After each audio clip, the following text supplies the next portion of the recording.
Good afternoon students. आज हम पढ़ेंगे उदारवादी राष्ट्रवाद। जैसा कि हम सभी को परिचित है कि भारत में राष्ट्रवाद का उदय 1857 की क्रांति के बाद तेजी से प्रारंभ हुआ और उसके पश्चात भारतीय आक्रोश को कम करने के लिए एओ ह्यूम के द्वारा जिस कांग्रेस की स्थापना की गई उसके जो प्रारंभिक सदस्य थे वे उदारवादी राष्ट्रवाद के समर्थक थे और यह राष्ट्रवाद अपने चूँकि प्रारंभिक चरण में था, अतः इसमें ब्रिटिश सरकार के प्रति सहयोग की भावना थी और इस सहयोग व समन्वय के स्वर में अधिकतर जो नेता थे वे पाश्चात्य शिक्षा, संस्कृति व आस्था वाले थे। उनकी ब्रिटिश न्यायप्रियता में अत्यधिक आस्था थी। वे नरमवादी या उदारवादी दृष्टिकोण के नाम से जाने जाते थे। ये जो उदारवादी राष्ट्रवाद के नेता थे, इनकी जो प्रमुख विशेषताएं थी उसमें प्रथम विशेषता है पाश्चात्य शिक्षा प्राप्त। प्रारंभ के ये जितने भी राष्ट्रवादी थे, इनमें से अधिकांश ने विदेशों में शिक्षा प्राप्त की थी, अतः इनके चिंतन, विचार, मनन, जीवन शैली सभी पर पाश्चात्य शिक्षा का स्पष्ट रूप से प्रभाव दिखाई देता था। ये भारतीय शिक्षा की तुलना में पश्चिमी शिक्षा से अधिक प्रभावित थे और इसके साथ ही साथ ये पश्चिमी सभ्यता के पोषक भी थे।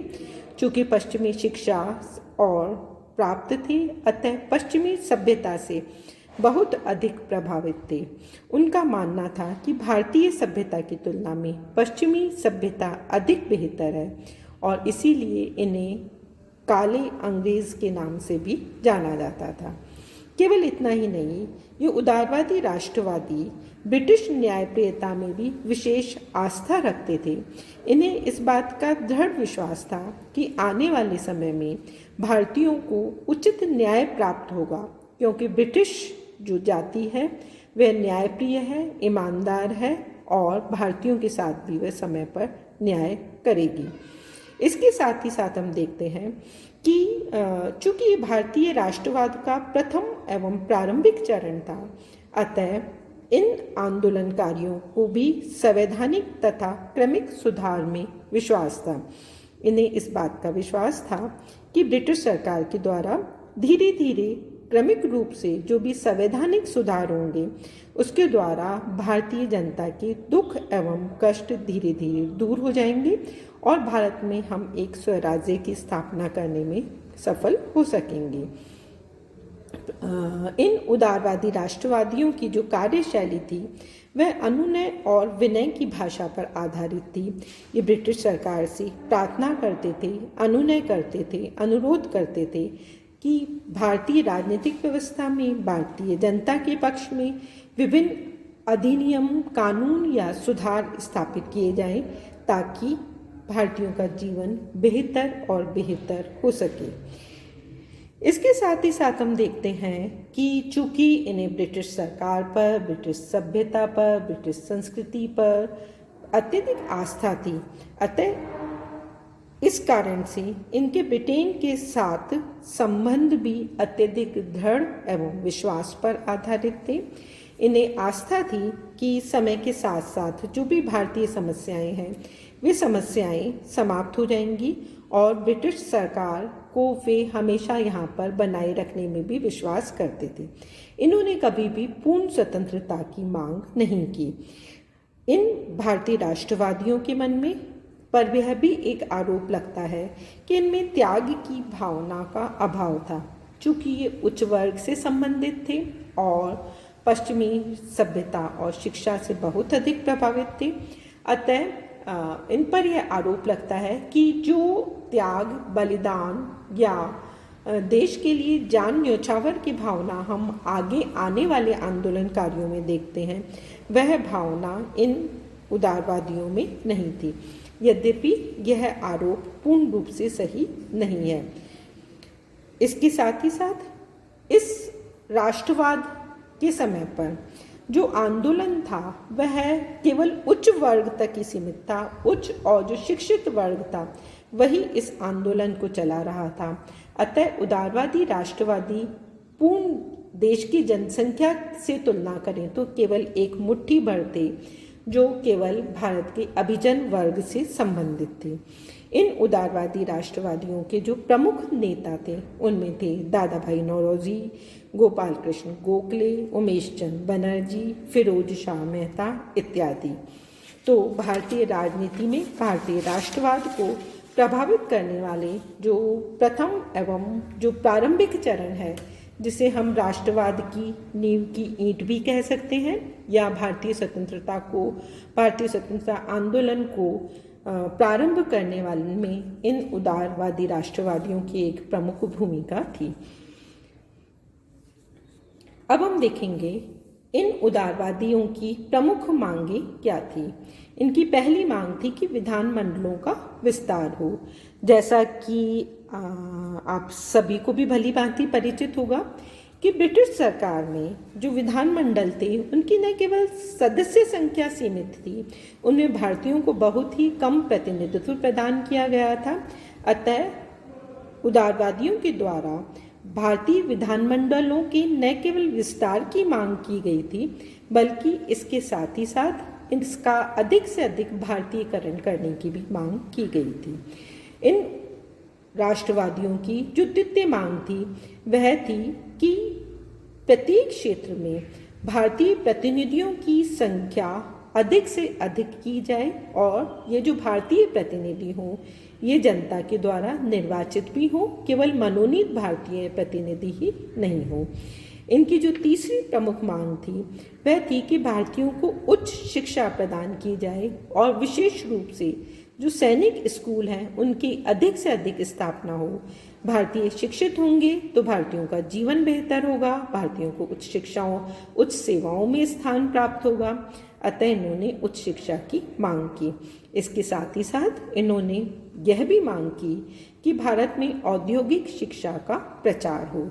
जब तक औद्योगिक शिक्षा, इनका मानना था कि जब तक औद्योगिक शिक्षा नहीं होगी भारत के उद्योग धंधे विकसित और बेहतर नहीं होंगे। अतः औद्योगिक शिक्षा के लिए भी ये विभिन्न प्रकार की शिक्षण संस्थाओं की स्थापना चाहते थे। इनके द्वारा राजकीय सेवाओं में भारतीयों की अधिक से अधिक नियुक्ति की भी मांग की गई ताकि प्रशासन में भारतीयों का प्रतिनिधित्व अधिक से अधिक हो सके। इसके साथ ही भारत परिषद व प्रिवी काउंसिल में चूंकि ब्रिटिश अधिकारी ही नियुक्त होते थे, उन्हें भारतीय समस्याओं का भली भांति बोध नहीं होता था और भारतीयों के प्रति उनका उदारवादी दृष्टिकोण भी नहीं होता था।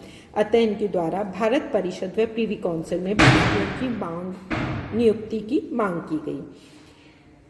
उदारवादियों के द्वारा जो ब्रिटेन में कॉमन सभा थी उसमें भी भारतीयों के प्रतिनिधित्व की मांग की गई ताकि भारतीय जनता के पक्ष में विधियों का, कानूनों का निर्माण हो सके।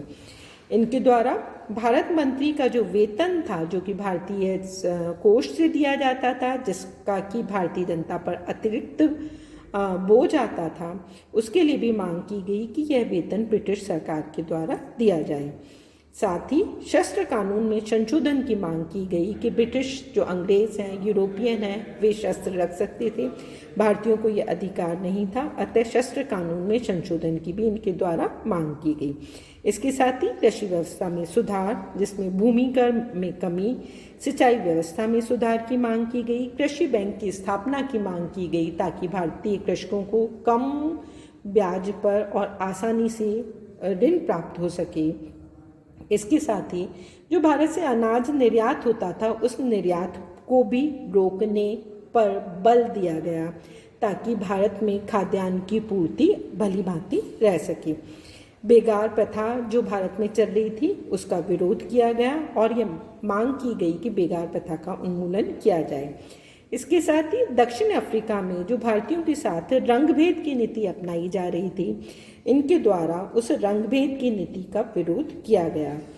ब्रिटिश सरकार का जो व्यय बहुत अधिक था, उस शासकीय व्यय में कमी की मांग की गई। शासकीय व्यय में कमी हो ताकि जनता पर कर का बोझ कम हो, भारत में गरीबी कम हो सके।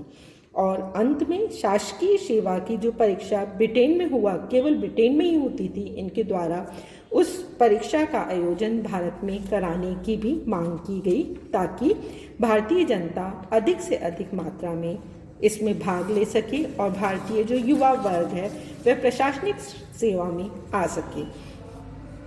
ये जो उदारवादी राष्ट्रवाद था, जिसने कि भारतीय राष्ट्रवाद को अग्रसर या उन्नत करने में एक महत्वपूर्ण भूमिका अदा की थी, उसकी कुछ कारणों से आलोचना भी हुई, जिसमें कि पहली आलोचना है कि यह जो उदारवादी आंदोलन था उसमें केवल शिक्षित वर्ग को ही प्रतिनिधित्व दिया गया था। जो मध्यम वर्ग है वह तक इसमें शामिल नहीं था, कम शिक्षित या अशिक्षित लोगों का तो प्रतिनिधित्व ही नहीं था। अतः यह आंदोलन केवल शिक्षित वर्ग तक बनकर रह गया था। दूसरी, इस आंदोलन की आलोचना हुई कि इस आंदोलन में आत्मसम्मान में कमी थी। ये इनकी जो कार्यशैली थी उसे भिक्षावृत्ति के नाम से कहा जाता था और ये माना जाता था कि बार बार ब्रिटिश सरकार से अनुरोध करते हैं, अनुनय करते हैं, प्रार्थना करते हैं, ब्रिटिश सरकार की इच्छा होती तो मानते हैं, अन्यथा नहीं मानते, जिसके कारण कि भारतीय स्वाभिमान पर आघात लगता है।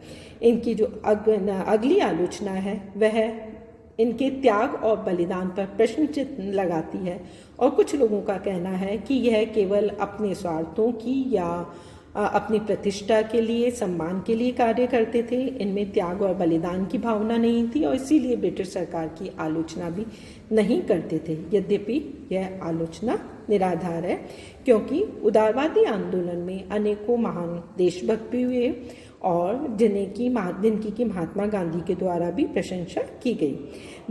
इन पर एक आरोप यह भी लगता है कि ये ब्रिटिश मनोविज्ञान को समझने में असमर्थ रहे थे। ये ब्रिटिश न्यायप्रियता में विश्वास रखते थे, ब्रिटिश सभ्यता संस्कृति को बेहतर समझते थे और यही कारण था कि अनुनय अनुरोध ही करते रह गए। यदि ब्रिटिश मनोविज्ञान को समझ सके होते, उनके साम्राज्यवादी और उपनिवेशवादी नीतियों को समझ सके होते तो इन्हें अधिक सफलता प्राप्त हुई होती। इसके साथ ही साथ में इन पर यह भी आरोप है कि इन्होंने कभी भी पूर्ण स्वतंत्रता की मांग की ही नहीं। इनके द्वारा तो केवल इनका जो लक्ष्य था वह केवल औपनिवेशिक स्वराज्य तक ही सीमित रहा था, जो कि एक बहुत सीमित प्रयास था देश के जनता के लिए। और इसके साथ ही साथ में ये भारतीय सभ्यता, संस्कृति और शिक्षा की उपेक्षा की गई थी। ये ब्रिटिश सभ्यता, संस्कृति और शिक्षा को श्रेष्ठ मानते थे, जिसके कारण कि भारत में आत्मसम्मान या आत्मगौरव की भावना की न केवल कमी हो रही थी, बल्कि हमारी जो एक श्रेष्ठ संस्कृति, सभ्यता और शिक्षा थी उसका मूल आधार ही धीरे धीरे समाप्त होने लगा था। इन पर यह भी आरोप है कि गलत साधन का प्रयोग करने लगे थे, अर्थात चमचागिरी या चापलूसी की जो इनकी प्रवृत्ति थी वह भी आलोचना का एक कारण बनी। इन तमाम कमियों के बावजूद या इन तमाम आलोचनाओं के बावजूद हम देखते हैं कि जो उदारवादी राष्ट्रवाद था उसका अपना एक महत्व था। वह भारतीय राष्ट्रीय आंदोलन में एक नींव की ईंट थी, जो कि भारतीय स्वतंत्रता के भवन को बनाने में जिसने की महत्वपूर्ण भूमिका अदा की थी। इनका जो सबसे अधिक महत्व है वह यह है कि ये सही है कि सीमित मात्रा में ही जनता में चेतना ला सके, जागृति या सजगता उत्पन्न कर सके, परंतु इस बात का श्रेय इन्हें जाता है कि उन्होंने भारतीय जनता में चेतना, जागृति एवं सजगता को उत्पन्न किया। इनका जो दूसरा महत्व है वह यह है कि इन्होंने भारतीय जनता में एक सूत्रता की भावना का विकास किया। जितना भी जो भारतीय जनता का उच्च शिक्षित वर्ग था वे सब एक जगह एकत्रित हुए, भारतीय समस्याओं को समझा, उनके समाधान को खोजा और जिससे भारतीय जनता में एक सूत्रता की भावना का विकास हुआ।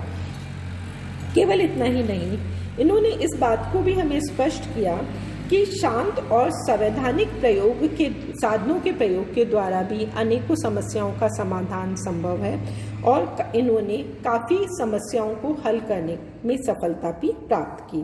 और इसके साथ ही साथ में इन्होंने यह भी बताया कि परस्पर सहयोग व समर्थन, चाहे वो ब्रिटिश सरकार के द्वारा हो या भारतीय जनता के द्वारा हो, सहयोग और समर्थन किसी भी समस्या का एक अच्छा विकल्प होता है।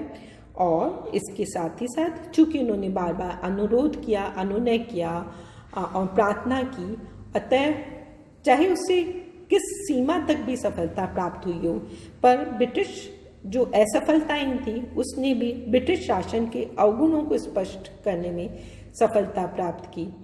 इन्होंने, चूंकि शिक्षित वर्ग था, इन्हें दूरदर्शी भी था, इन्हें ब्रिटिश शासन की कमियां समझ में आई थी, इन्होंने उन्हें भारतीय जनता के सामने लाने का प्रयास किया। और यदि इन्हें सफलता नहीं भी मिली तो भारतीय जनता इस बात से भली भांति परिचित हुई कि ब्रिटिश शासन यहाँ पर केवल और केवल अपने हितों की पूर्ति के लिए कार्य कर रहा है, उससे बहुत अधिक अपेक्षा करनी सही नहीं है। तो अंत में हम ये देखते हैं कि ये जो भारतीय राष्ट्रवाद था, जिसने कि भारत में स्वतंत्रता प्रारंभ करने का एक ऐसा आंदोलन प्रारंभ किया था जो कि 1947 में भारतीय जनता की स्वतंत्रता प्राप्ति के पश्चात पूरा हुआ, उसके योगदान को हम नकार नहीं सकते हैं। और उसने भारतीय जनता में जागरूकता लाने में, एकता उत्पन्न करने में, परस्पर सहयोग और सौहार्द उत्पन्न करने में, और इस सबसे बढ़कर भारतीय जनता के उन कष्टों और दुखों को दूर करने में काफ़ी हद तक सफलता प्राप्त की थी, जो कि उस समय की बड़ी मांग थी।